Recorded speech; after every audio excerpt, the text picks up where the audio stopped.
ఓం శుక్లాంబరధరం విష్ణుం సస్వర్ణం చతుర్భుజం ప్రసన్నవదనం ధ్యాయేత్ సర్వవిఘ్నోపశాంతయే అని స్వామివారి నమస్కారం చేసుకుని మన విష్ణు సహస్రానికి శంకర భాష్యాన్ని చూసుకుంటూ వస్తూ ఉన్నాము. స్తోత్ర పరంగా 96వ శ్లోకము, భాష్య పరంగా 109వ శ్లోకానికి అర్థం చూసుకుంటూ మొదలు పెట్టుకుందాము.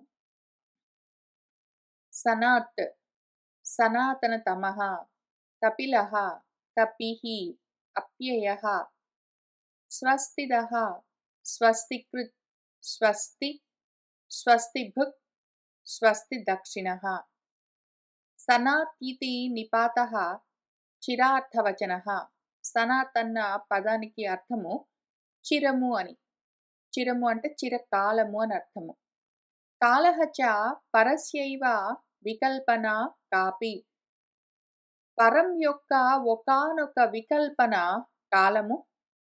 అది మనకెట్లా తెలుస్తుంది అంటే, పరస్య బ్రహ్మణః రూపం పురుషః ప్రథమం ద్విజ వ్యక్తావ్యక్తే తథా ఏవ అన్యే రూపే కాలః తథా అపరం ఇది విష్ణుపురాణే.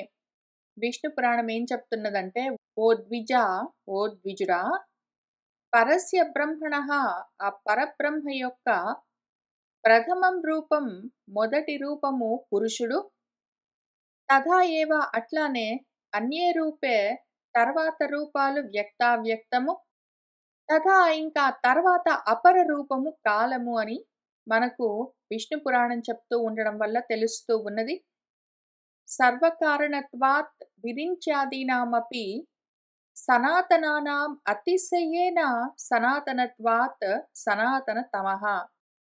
విరించి మొదలైన వాళ్ళు, బ్రహ్మదేవుడు ఆదిగా కలిగిన వాళ్ళందరూ సనాతనులై ఉన్నారు.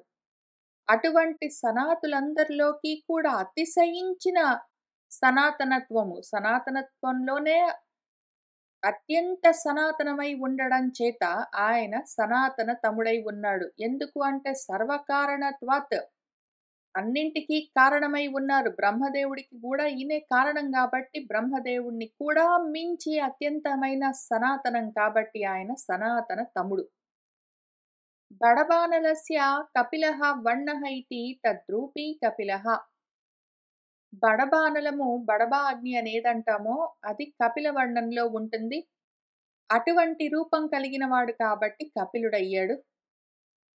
కం జలం రశ్మిభిః పిబన్ కపిః సూర్యః. కం అంటే జలం అనే అర్థము. నీటిని తన కిరణాలతో పానం చేస్తూ ఉండడం చేత సూర్యుడు కపి అయి ఉన్నాడు. లేదా కపిః వరాహః వా. కపి అంటే వరాహం అని కూడా అర్థం ఉన్నది. ఇది మనకెట్లా తెలుస్తుంది అంటే, కపిః వరాహః శ్రేష్ఠః చైతి వచనాత్. కపి అంటే వరాహము, శ్రేష్టము అని మనకు చెప్తూ ఉన్నందువల్ల తెలుస్తూ ఉన్నది. ప్రళయే అస్మిన్ అప్యయంతి జగంతీతి అప్యయః. ప్రళయకాలంలో జగత్తు మొత్తం అందులోకే అప్యయంతి వెళ్ళి లయమైపోతుంది కాబట్టి అప్యయము అని ఆయనకు ఒక నామం ఉన్నది. ఇది నామ్నాం నవమం శతం వివృతం. 900 నామాలకు అర్థాలు వివరించుకున్నాము. తర్వాత భక్తానాం స్వస్తి మంగళం దదాతీతి స్వస్తిదః. భక్తులకు స్వస్తిని అంటే మంగళాన్ని ప్రదానం చేస్తాడు కాబట్టి స్వస్తిదః అయి ఉన్నాడు. తదేవ కరోతీతి స్వస్తికృత్. అటువంటి మంగళాలను చేస్తూ ఉంటాడు, కలిగిస్తూ ఉంటాడు కాబట్టి స్వస్తికృత్ అయి ఉన్నాడు. మంగళ స్వరూపం ఆత్మీయం పరమానంద లక్షణం స్వస్తి. అసలు ఆయన యొక్క స్వరూపమే మంగళమై ఉన్నది. పరమానందం అన్న స్వరూపం ఆయనది కాబట్టి ఆయనే స్వస్తి, అసలు ఆయనే మంగళము. తదేవ భుంక్తే ఇతి స్వస్తి భుక్. అటువంటి మంగళాన్ని, స్వస్తిని అంటే ఆనందాన్ని, స్వాత్మానందాన్ని ఆయన అనుభవిస్తూ ఉంటాడు కాబట్టి స్వస్తి భుక్. భక్తానాం మంగళం స్వస్తి భునక్తీతి వా స్వస్తి భుక్. ఇంకొక అర్థం ఏమి అంటే, భక్తులకు మంగళాలను అంటే స్వస్తిని, కళ్యాణాన్ని కాపాడుతూ ఉంటాడు కాబట్టి స్వస్తి భుక్ అయి ఉన్నాడు. స్వస్తి రూపేణ దక్షతే వర్ధతే స్వస్తి దాతుం సమర్థం ఇతి వా స్వస్తి దక్షిణః.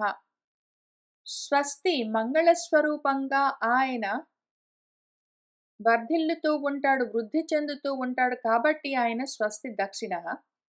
దక్షిణము అంటే వృద్ధి చెందడము. కాక దక్షిణము అంటే ప్రదానం చేసే సామర్థ్యం. కాబట్టి స్వస్తిని ప్రదానము చేసే సమర్థత కలిగి ఉన్నాడు కాబట్టి ఆయన స్వస్తి దక్షిణః అయి ఉన్నాడు. అథవా ఇంకొక రకంగా చూద్దాము. దక్షిణ శబ్దః ఆశుకారిణి వర్తతే. దక్షిణము అంటే వేగంగా కర్మలు చేసే శక్తి అని అర్థం. శీఘ్రం స్వస్తి దాతుం అయం ఏవ సమర్థః ఇతి. స్వస్తిని మంగళాన్ని, కళ్యాణాన్ని వెంటనే శీఘ్రంగా ఇవ్వగలడు కాబట్టి ఆయన స్వస్తి దక్షిణః అయి ఉన్నారు. యస్య స్మరణాత్యేవ సిద్ధ్యంతి సర్వసిద్ధయః. ఆయన్ని స్మరించినంత మాత్రాన, స్మరణ మాత్రం చేతే సిద్ధులన్నీ సర్వసిద్ధులు సిద్ధిస్తాయి కాబట్టి అంత శీఘ్రంగా ఆయన సిద్ధి కలిగిస్తారు, మంగళాలను ప్రదానం చేస్తారు కాబట్టి స్వస్తి దక్షిణః అయి ఉన్నారు. స్మృతే సకల కళ్యాణ భాజనం యత్ర జాయతే పురుషః తం అజం నిత్యం వ్రజామి శరణం హరిం. స్మరణాత్యేవ కృష్ణస్య పాపసంఘాత పంజరం శతధా భేదం ఆయాతి గిరిః వజ్రహతః యథా ఇతి ఆది వచనేభ్యః. స్మృతి మాత్రం చేత సకల కళ్యాణాలకు భాజనమై ఉన్నవాడెవరో, ఎక్కడి నుంచి సకల కళ్యాణాలు కలుగుతూ ఉంటాయో అటువంటి పురుషుణ్ణి, ఆ అర్జుణ్ణి, ఆ నిత్యుణ్ణి, ఆ హరిని నేను శరణం కోరి చేరుతూ ఉన్నాను. కృష్ణుడి యొక్క స్మరణ మాత్రంతోటే పాప సంఘాతమైన ఈ పాప పంజరము, ఈ జన్మ అన్న పంజరం మొత్తము శతధా 1000 వ్రక్కలుగా భేదమాయాతి బద్దలైపోతుంది. ఎట్లా అంటే యథా ఏ విధంగానైతే వజ్రాయుధం దెబ్బకు కొండలన్నీ నుగ్గు నుగ్గు అవుతాయో అట్లానే ఒక్క దెబ్బకు కృష్ణుణ్ణి స్మరించినంత మాత్రానికే ఈ పాప పంజరమంతా నుగ్గు నుగ్గైపోతుంది అని మనకు చాలా శ్లోకాలు చెప్తూ ఉన్నాయి కాబట్టి ఈ విషయం తెలుస్తూ ఉన్నది. తర్వాత నామాలు అరౌద్రః కుండలి చక్రి విక్రమీ ఊర్జిత శాసనః శబ్దాదిగః శబ్దసహః శిశిరః శర్వరీకరః. కర్మ రౌద్రం రాగః చ రౌద్రః కోపః చ రౌద్రః. యస్య రౌద్రత్రయం నాస్తి అవాప్త సర్వకామత్వేన రాగద్వేషాదేః అభావాత్ అరౌద్రః. కర్మలు రౌద్రంగా ఉంటాయి. రుద్రము అంటే రోదితి రోదయతి అని ఏడుస్తూ ఏడిపించే వాటిని రుద్రం అంటాము. వాటికి సంబంధించింది రౌద్రం. కర్మలు మనల్ని ఏడిపిస్తూ ఉంటాయి. రాగాలు, ప్రేమలు, అనురాగాలు ఏడిపిస్తూ ఉంటాయి. అందుకు కూడా కన్నీళ్ళు వస్తుంటాయి. కోపాలు ఏడిపిస్తూ ఉంటాయి. అయితే ఇటువంటి 3 రాగాల వల్ల, ద్వేషాల వల్ల, అందుకోసం చేయబడే కర్మల వల్ల కలిగే రౌద్రత్వము, వాటికి కావలసిన రౌద్రత్వం ఏదైతే ఉందో అది నాస్తి, ఆయనలో ఉండదు. ఎందుకు అంటే అవాప్త సర్వకాముడు. ఆయన కోరికలన్నీ తీరిపోయి ఉన్నాడు. ఏ కొత్తగా సంపాదించుకోవలసిన కోరికలు లేవు కాబట్టి కోరికల్ని ప్రాప్తించుకోవడం కోసం కర్మలు ఉండవు, అందుకోసం కావలసిన రౌద్రము ఉండదు. కోరికలన్నీ సర్వము పొంది ఉన్నాడు కాబట్టి కొత్తగా ఒక దానిపైన రాగం అన్నది లేదు కాబట్టి దానికి కావలసిన రౌద్రము లేదు. కోరికలన్నీ ప్రాప్తించుకున్నాడు కాబట్టి కొత్తగా ఒకటి వచ్చింది రాలేదు అని కోపం ఏమీ లేదు కాబట్టి దానివల్ల కలిగే రౌద్రం కూడా ఉండదు. ఈ రకంగా రాగద్వేషాలేవీ లేకపోవడం చేత, అభావమైపోవడం చేత, వాటి వెనకాల ఉన్న కామమే లేకపోవడం చేత, అందుకోసం కర్మలే ఉండని కారణంగా ఆయన అరౌద్రంగా ఉంటారు, నిశ్చలంగా శాంతిగా. శేషరూపభాక్ కుండలి సహస్రాంశు మండలోపమ కుండల ధారణాత్ వా. శేషరూపంగా ఆదిశేషుడుగా అరూపంగా ఆయన కుండలిగా ఉంటారు. లేకపోతే సహస్రాంశువు మండలాకారంగా ఉన్న సూర్యుడు, సూర్యమండలంగా ఉన్న అటువంటి కుండలాలను ధరించి ఉండడం చేత ఆయన కుండలి అయి ఉన్నారు. యద్వా లేకపోతే ఇంకో రకంగా చూద్దాము. సాంఖ్య యోగాత్మకే కుండలే మకరాకారే అస్య స్థః ఇతి కుండలి. సాంఖ్యము అన్నది ఒక్క మకర కుండలము, యోగము అన్నది ఒక్క మకర కుండలము. సాంఖ్యము, యోగము అని 2 మకర కుండలాల్లాగా ఆయన ధరించి ఉంటారు గాబట్టి కుండలి అయి ఉన్నారు. సమస్త లోకరక్షార్థం మనస్తత్వాత్మకం సుదర్శనాఖ్యం చక్రం ధత్తే ఇతి చక్రి. సమస్త లోకాలను రక్షించడం కోసము మనస్సు అన్న స్వరూపంగా ఉన్న సుదర్శనమన్న పేరున్న ఒక చక్రాన్ని ఆయన ధరించి ఉండడం చేత చక్రి అయి ఉన్నారు. చలస్వరూపం అత్యంతం జవేన అంతరితా అనిలం చక్రస్వరూపం వా మనః ధత్తే విష్ణుః కరే స్థితం ఇతి విష్ణు పురాణ వచనాత్.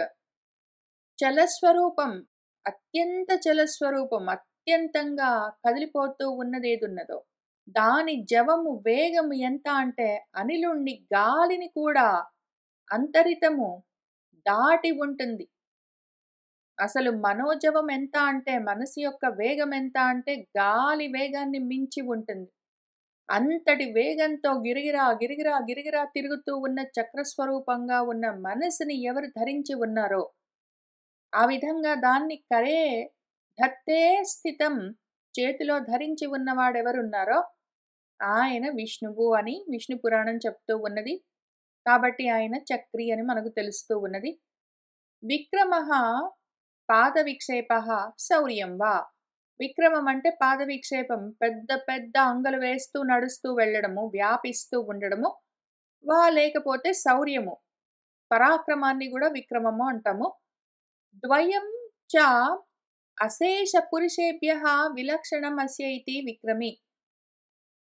మనుషులందరి కంటే కూడా విలక్షణంగా, విశేషంగా ఈ 2 లక్షణాలు అత్యంత వేగంగా వ్యాపిస్తూ ఉండడము, అంత గొప్పగా శౌర్యాన్ని ప్రదర్శిస్తూ ఉండడము, ఆయన్ని మించి చేయగలిగిన వాళ్ళు ఎవరూ లేరు కాబట్టి ఆయన విక్రమి అయి ఉన్నారు.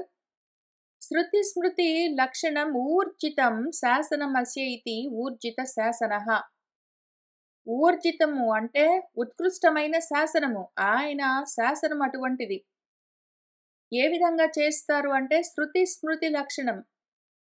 వేదాల్లో, శాస్త్రాల్లో ఆయన మనకు శాసనం చేస్తూ ఉంటారు ఉత్కృష్టంగా. కాబట్టి ఊర్జిత శాసనుడై ఉన్నాడు. శృతి స్మృతి మమైవ ఆజ్ఞే యః తే ఉల్లంఘ్య వర్తతే ఆజ్ఞాచ్ఛేది మమ ద్వేషి మద్భక్తః అపి న వైష్ణవః ఇతి భగవద్వచనాత్. శృతులు స్మృతులు నా ఆజ్ఞలు, నా ఆజ్ఞలు ఎవరైతే ఉల్లంఘించి ప్రవర్తిస్తూ ఉంటాడో, అటువంటి నా ఆజ్ఞను ఛేదించినవాడు, నాకు ద్వేషివాడు, నన్ను ద్వేషించేవాడు, నా భక్తుడని వాడు చెప్పుకున్నా సరే వైష్ణవుడు కాడు అని భగవంతుడే చెప్పారు. శబ్ద ప్రవృత్తి హేతూనాం జాత్యాదీనాం అసంభవాత్ శబ్దేన వక్తుం అశక్యత్వాత్ శబ్దాతి గహ. శబ్దాన్ని అతిక్రమించి గహ వెళ్ళిపోయినవాడు, వాక్కులను దాటి ఉన్నవాడు అని అర్థము. ఎందుకు అంటే శబ్దాలకు ప్రవృత్తి జరగాలి అంటే దానికి ఏదో ఒక హేతువు, కారణం ఉండాలి. మాటలు మాట్లాడడానికి అదిగో వాడు జాతి జన్మించాడు, పుట్టాడు, ఇదిగో వీడు పెళ్లి చేసుకున్నాడు, అదిగో ఆయన నల్లగున్నాడు, ఇదిగో ఈయన బాగా డబ్బులు సంపాదించుకున్నాడు అని ఏవో ఒకటి రూపమో గుణమో చెప్పవలసి ఉంటుంది. వాడు పుట్టాడో పోయాడో ఉన్నాడో చెప్పవలసి ఉంటుంది. అటువంటివేవీ లేనివాడు. ఆయన ఎట్లా ఉంటాడో తెలీదు, ఏమి చేస్తాడో తెలీదు. చేసేదన్నీ ఆయనే, చూసేదన్నీ ఆయనే, చెప్పేదంతా ఆయనే, వినేదంతా ఆయనే. కానీ వినేది, చెప్పేది, చూసేది ఇటువంటి వాటి చేత తెలియబడకుండా ఉంటాడు. కాబట్టి శబ్దాల్ని దాటి ఉన్నాడు. చెప్పాలి అంటే శబ్దాలతో వక్తుం అశక్యం. కుదరదు కాబట్టి. ఆయన శబ్దాతిగః అయి ఉన్నారు. ఇది మనకెట్లా తెలుస్తుంది అంటే, యతో వాచో నివర్తంతే అప్రాప్య మనసా సహ న శబ్దగోచరే యస్య యోగిధ్యేయం పరం పదం ఇత్యాది శృతి స్మృతిభ్యః. యతో వాచో నివర్తంతే ఎంత దాకా వెళ్ళి ఇంకెక్కడి నుంచి ఆయన్ని అందుకోలేక వాక్కులు వెనక్కి తిరిగొచ్చేస్తాయో, మనసా సహా మనసుతో సహా వాక్కులు ఆయన్ని అప్రాప్య పొందలేక మళ్ళీ వెనక్కి తిరిగి రావలసి ఉంటుందో, అటువంటి ఏ తత్వమున్నదో అని మనకు వేదం చెప్తూ ఉన్నది. యోగిధ్యేయమైన పరమపదమేదున్నదో, అది శబ్దాలకు అగోచరమై ఉన్నదేదున్నదో, అటువంటిది ఆ తత్వము. అందుకని అది శబ్దాతిగః అని మనకు తెలుస్తూ ఉన్నది. సర్వే వేదాః తాత్పర్యేణ తం ఏవ వదంతీతి శబ్దసహః. అయితే మా వల్ల గాదు, మేము చెప్పలేము అని వాక్కులు ఊరుకుంటాయా? పాపం ఊరుకోవు. పూర్తిగా చెప్పలేవు. చాలా దూరం ప్రయత్నం చేస్తాయి. అవి మొత్తం సర్వశక్తులను ఏకీభూతం చేసుకుని సర్వ వేదాలు మొత్తం వాక్కులతో తాత్పర్యంగా మాత్రము తం ఏవ ఆ పరాతత్వం గురించే వదంతి చెప్తూ ఉంటాయి గాబట్టి ఆయన శబ్దసహః. సర్వే వేదాః యత్పదమామనంతి ఇతి శృతేః. సర్వ వేదాలు ఏ పదాన్ని ప్రస్తుతిస్తూ ఉంటాయో అని మనకు వేదం చెప్తూ ఉన్నది. వేదైః చ సర్వైః అహం ఏవ వేద్యః ఇతి స్మృతేః చ. వేదాలన్నింటి చేత నేనే చెప్పబడుతూ ఉంటాను, వేదవేద్యుణ్ణై ఉన్నాను అని భగవంతుడే శాస్త్రాల్లో కూడా చెప్తూ ఉండడం వల్ల మనకు తెలుస్తూ ఉన్నది. తాపత్రయాభితప్తానాం విశ్రామస్థానత్వాత్ శిశిరః. తాపత్రయాల చేత బాగా తప్పించిపోతూ ఉన్న వాళ్లకు విశ్రామ స్థానమై ఉన్నాడు కాబట్టి ఆయన శిశిరమై ఉన్నారు. చల్లగా ఉంటారు. శాంతి స్థానము. సంసారిణాం ఆత్మ శర్వరీ ఇవ శర్వరి. జ్ఞానినాం పునః సంసారః శర్వరి. తాం ఉభయేషాం కరోతీతి శర్వరీకరః. శర్వరి అంటే ప్రకాశం లేకుండా ఉండడము అని అర్థము. అప్రకాశం అంటే చీకటి అని అర్థం. సంసారంలో ఉన్న వాళ్లకు ఆత్మ అప్రకాశమై ఉంటుంది, తెలియకుండా ఉంటుంది. జ్ఞానులకు మళ్ళీ సంసారం తెలియకుండా ఉంటుంది. జ్ఞానులకు సంసారము సంసారంలాగా ప్రకాశించదు. అది కూడా పరబ్రహ్మంలాగానే తెలుస్తూ ఉంటుంది.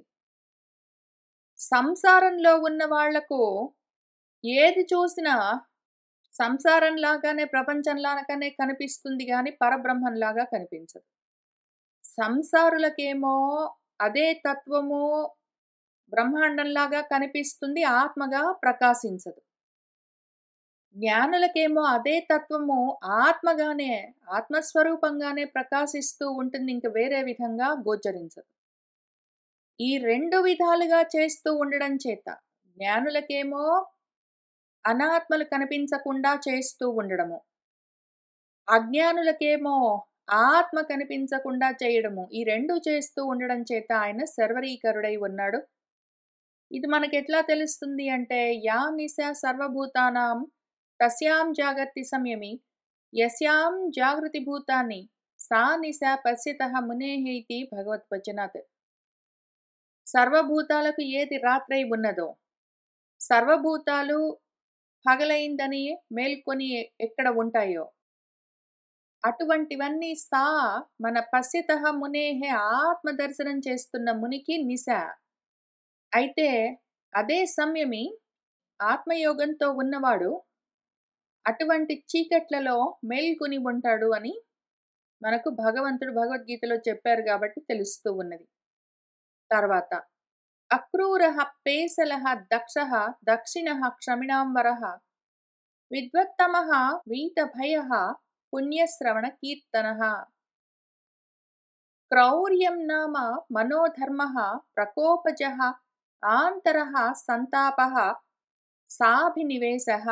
క్రౌర్యం అంటే కోపం చేత, ప్రకృష్టమైన కోపం చేత కలిగే ఒక మనోధర్మము. మనస్సు యొక్క లక్షణము. కోపంతో ఉన్న మనసు లక్షణము క్రౌర్యము. అది అంతరంగికంగా లోపల సంతాపాన్ని కలిగిస్తూ అక్కడే ఉంటుంది. అది రకరకాల వాక్కులుగా, చేష్టలుగా బయటపడుతూ ఉంటుంది.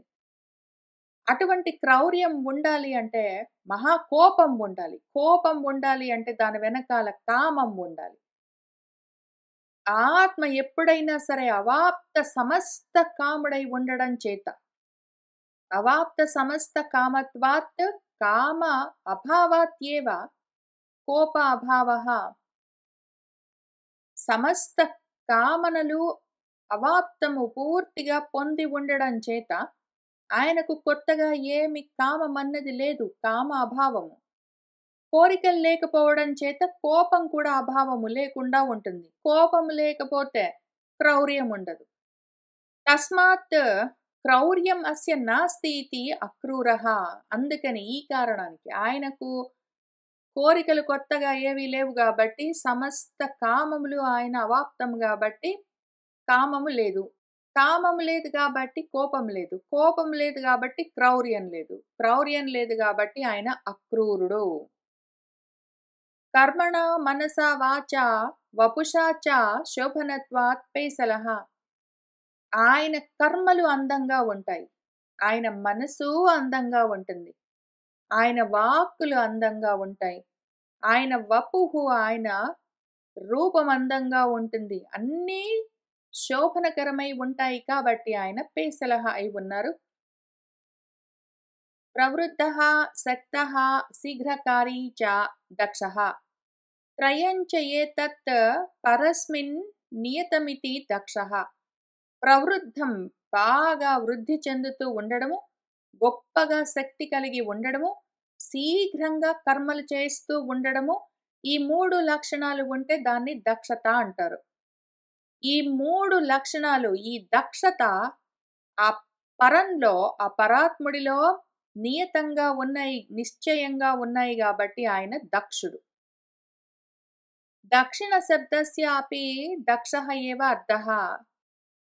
పునరుక్తి దోషః నాస్తి శబ్దభేదాత్.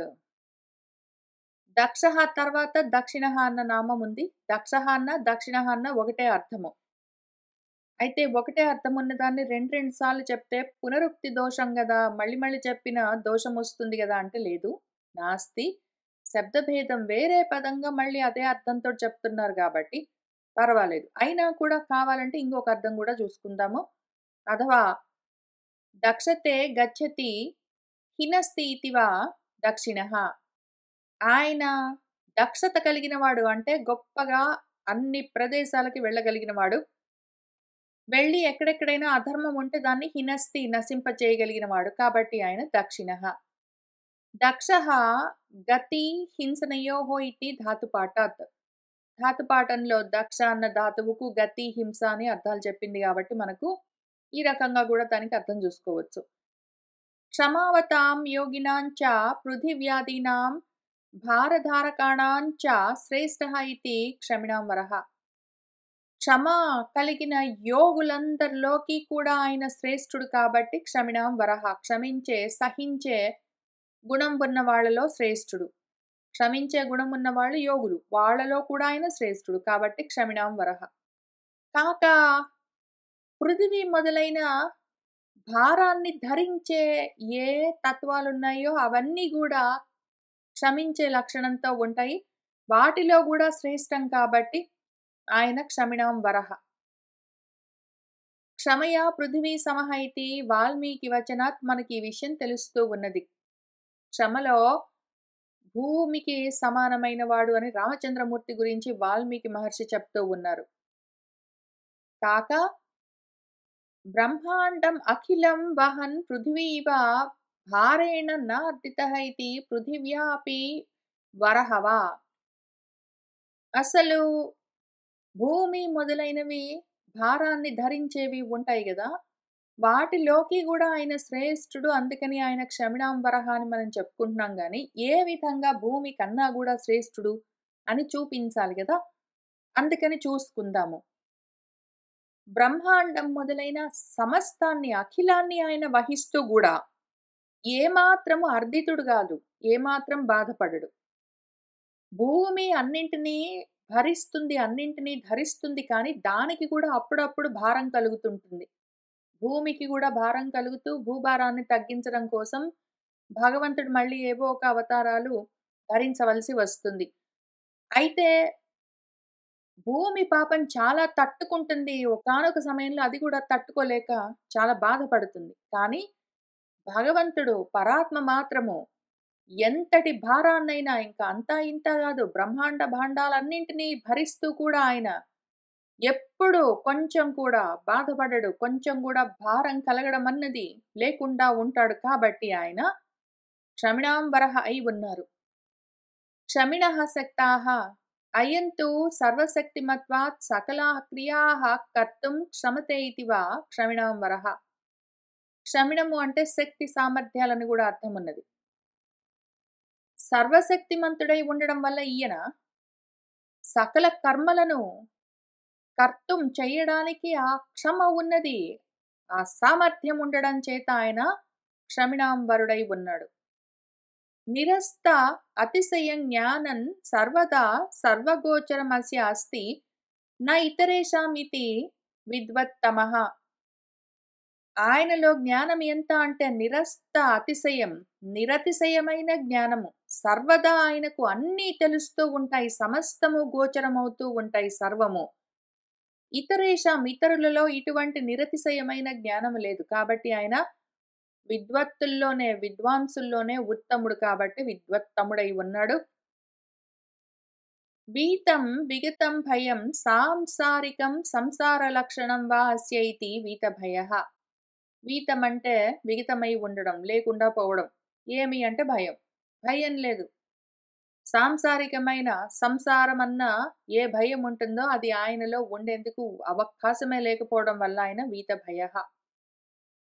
సర్వేశ్వరత్వాత్ నిత్యముక్తత్వాత్ చ. ఎందుకు ఆయనకు భయమే ఉండదు అంటే సర్వ ఐశ్వర్యము ఆయనదే. పోతుందన్న భయం ఎక్కడుంటుంది? పైగా నిత్యము ముక్తుడై ఉన్నాడు. బంధాలు లేవు కాబట్టి భయాలు లేవు. ఈ 2 కారణాలకి ఆయన సర్వ ఐశ్వర్యాలతో ఉన్నాడు. నిత్య ముక్తుడై ఉన్నాడు కాబట్టి వీత భయుడై ఉన్నాడు. పుణ్యం పుణ్యకరం శ్రవణం కీర్తనం చ అస్య ఇతి పుణ్యశ్రవణ కీర్తనః. పుణ్యం అంటే పుణ్యకరము. పుణ్యాన్ని కలిగించే శ్రవణము, కీర్తనము కలిగినవాడు కాబట్టి ఆయన పుణ్యశ్రవణ కీర్తనుడై ఉన్నాడు. యః ఇదం శృణుయాత్ నిత్యం యః చాపి పరికీర్తయేత్ న అశుభం ప్రాప్నుయాత్ కించిత్ సహ అముత్ర ఇహ చ మానవః ఇతి శ్రవణాది ఫలవచనాత్.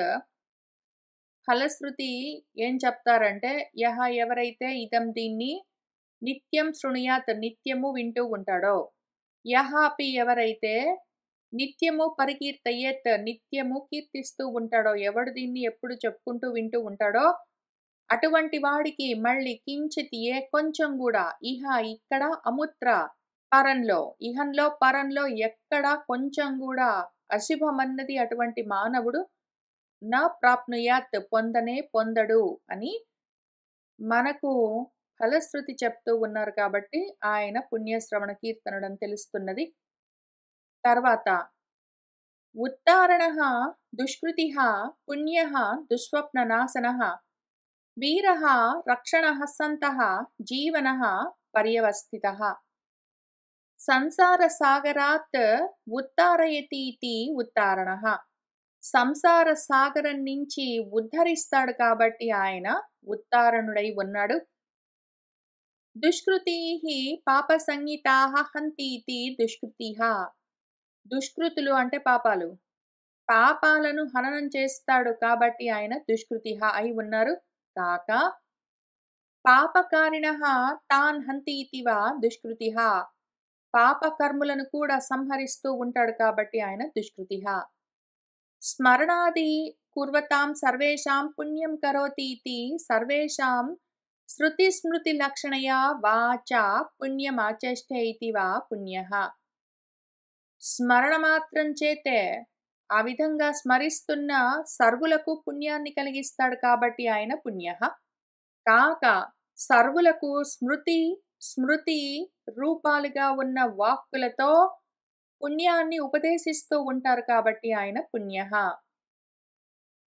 భావినః అనర్థస్య సూచకాన్ దుస్వప్నాన్ నాశయतीति ధ్యాతః స్తుతః కీర్తితః పూజితః చ ఇతి దుస్వప్న నాశనః.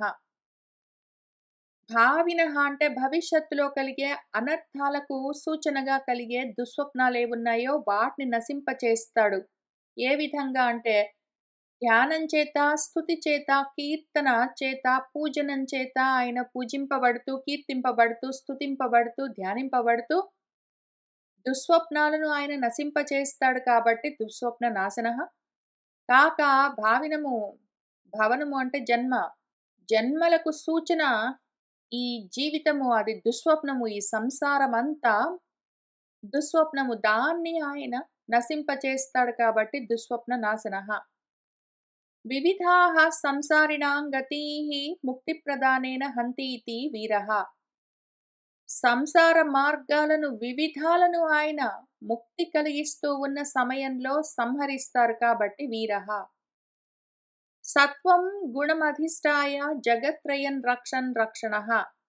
సత్వగుణాన్ని ఆశ్రయించి ఈ త్రిజగత్తులను రక్షిస్తూ ఉండడం చేత ఆయన రక్షణః అయి ఉన్నారు.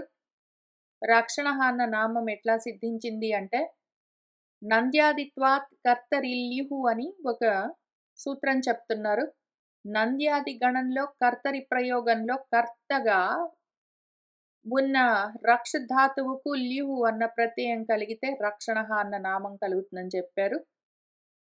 సన్మార్గవర్తినః సంతః తద్రూపేణ విద్యా వినయ వృద్ధయే సహ ఏవ వర్తతే ఇతి సంతః. సన్మార్గంలో ప్రవర్తిస్తున్న వాళ్ళు సంతులు. ఆ రూపంగా వారిలో విద్యను వినయాన్ని వృద్ధి కలిగిస్తూ ఉండడం చేత ఆ విధంగా ప్రవర్తిస్తూ ఉండడం చేత ఆయన సంతః అయి ఉన్నాడు.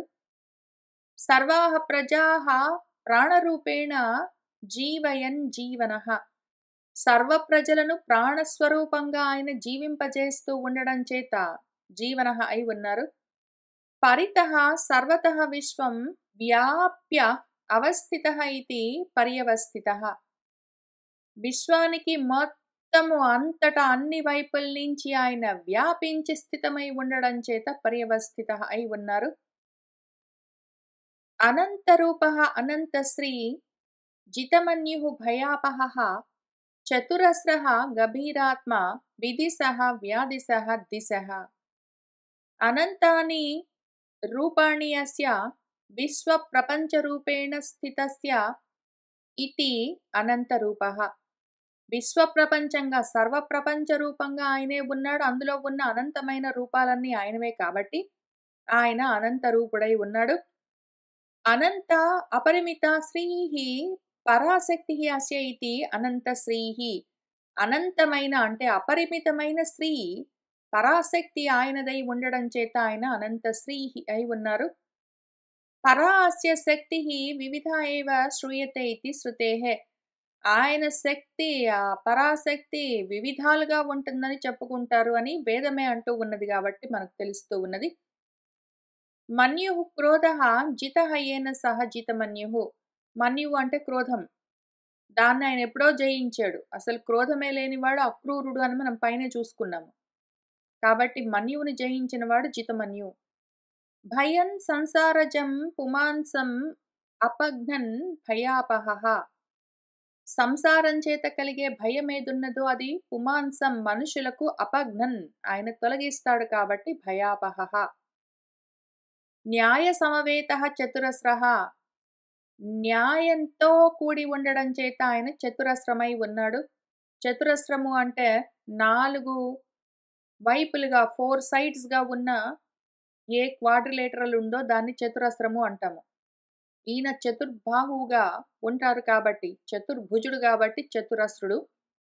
ఆ 4 భుజములు ఏవి అంటే పుంసాం కర్మానురూపం ఫలం ప్రయచ్చతి ఇతి.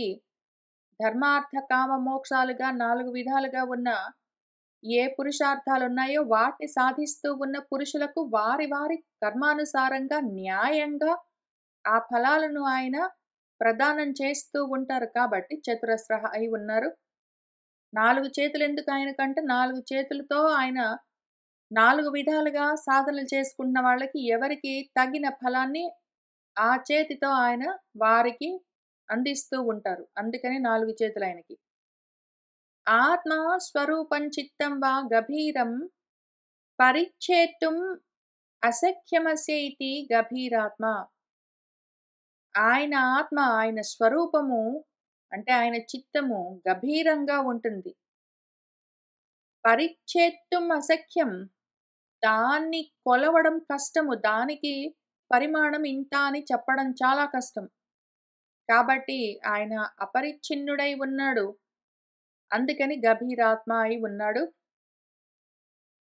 వివిధాని ఫలాని అధికారిభ్యః విశేషేణ దిశతీతి విదిశః. ఆయా అధికారులకు వారు వారు చేసుకున్న కర్మలకు వివిధమైన ఫలాలను, ఆయా కర్మలకు తగిన వివిధ ఫలాలను ఆయన విశేషంగా దిశతి ఇతి ప్రదానం చేస్తూ ఉంటారు కాబట్టి విదిశః. వివిధాం ఆజ్ఞాం శక్రాదీనాం కుర్వన్ వ్యాదిశః. శక్రుడు, ఇంద్రుడు మొదలైన వాళ్లకు వివిధమైన ఆజ్ఞలను జారీ చేస్తూ ఉంటారు కాబట్టి వ్యాదిశః ఆదేశిస్తూ ఉంటారు కాబట్టి. సమస్తానాం కర్మణాం ఫలాని దిశన్ వేదాత్మన దిశః. సమస్త కర్మలకు ఫలాలను ఆయన నిర్దేశిస్తూ ఉండడం చేత వేదస్వరూపంగా నువ్వు ఈ కర్మ చేసావంటే నీకు ఈ ఫలితము అని వేదస్వరూపంగా ఆయన నిర్ణయించి చెప్తూ ఉన్నారు కాబట్టి దిశః ఆదేశము, ఉపదేశం అయి ఉన్నారు కాబట్టి దిశః. ఇంక తర్వాత అనాదిహి భూహు భువః మొదలైన నామాలు మొదలవుతూ ఉన్నాయి. మళ్ళీ వచ్చి కలిసి కూర్చుని చదువుకుంటూ ముందుకు వెళ్తాము. ఇవాళకి ఇక్కడికి ఆపుతున్నాను. సర్వం శ్రీకృష్ణ పరబ్రహ్మ పాదారవిందార్పణమస్తు.